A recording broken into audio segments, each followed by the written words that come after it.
When you look like you're kind of built like a gorilla, it's hard to get people to kind of empathize with you and see past that, you know. I got you. So, but this is the way I am. This is the way I look. No, this is the way I've always looked, right? and it's just who I am. I don't know. But it worked, and it especially worked for this movie, Blade Runner.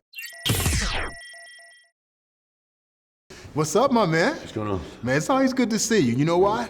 What? I love your journey, man. I love your journey. I love what you're doing now. Now you're in Blade Runner 249. But I want you to tell the people, talk about your journey. How you went from wrestling to fighting to now you're like big time movie star now. Well, it's weird that you say that because I never ever think along those lines. And when I left wrestling, I really left to pursue acting, and I knew it was gonna be a long route because I passed up on a lot of the roles that you would think that I would be, that I would be after, the action roles, the very the typical big ex-wrestler roles. I passed up on those because I wanted to really prove myself as an actor, prove to people that I didn't want to be a movie star. I actually wanted to be an actor. I just fell in love with it, and so it was kind of a long route. And it's weird because just this last couple of years, I feel like it's starting to pay off, and people are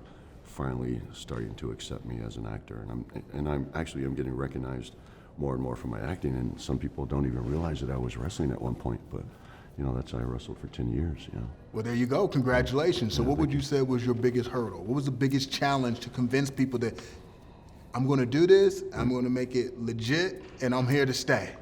I think initially my biggest challenge was to get people to see past that persona that I put on in the WWE, to realize that I wasn't going to come into a room and try to intimidate everyone and, start barking and screaming and growling at everyone and hitting people with chairs.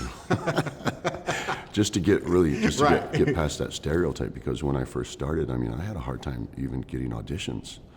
And then after that, it was just, and it's still something I face from job to job, it's just getting people to look past this, because I realize that there's only so much I can pull off when I look like this. I built like this. It's also hard for me to, when you look like you're kind of built like a gorilla.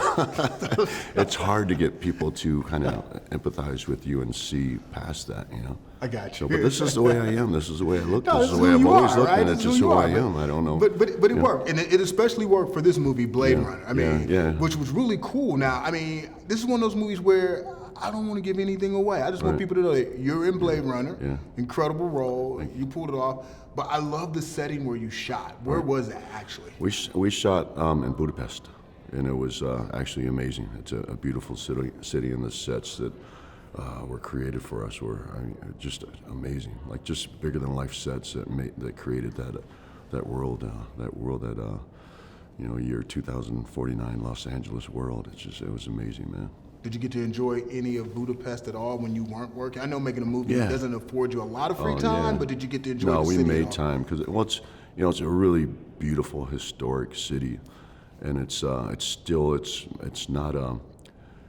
it was closed off by the Communist Party for so long that it's just recently, not very long ago, it's been opened up. The doors have been opened up to the world. So it's still not jaded. It's still somewhat, it's coming to life. It's born again. It's fresh. And the city is it's beautiful and well kept and very hospitable. And the people there, I think they really welcome people from around the world to come and experience their beautiful city, because the doors were closed for so long. All right, my man. Keep up the great work. Yeah, thank you. You load up on the IMDb page.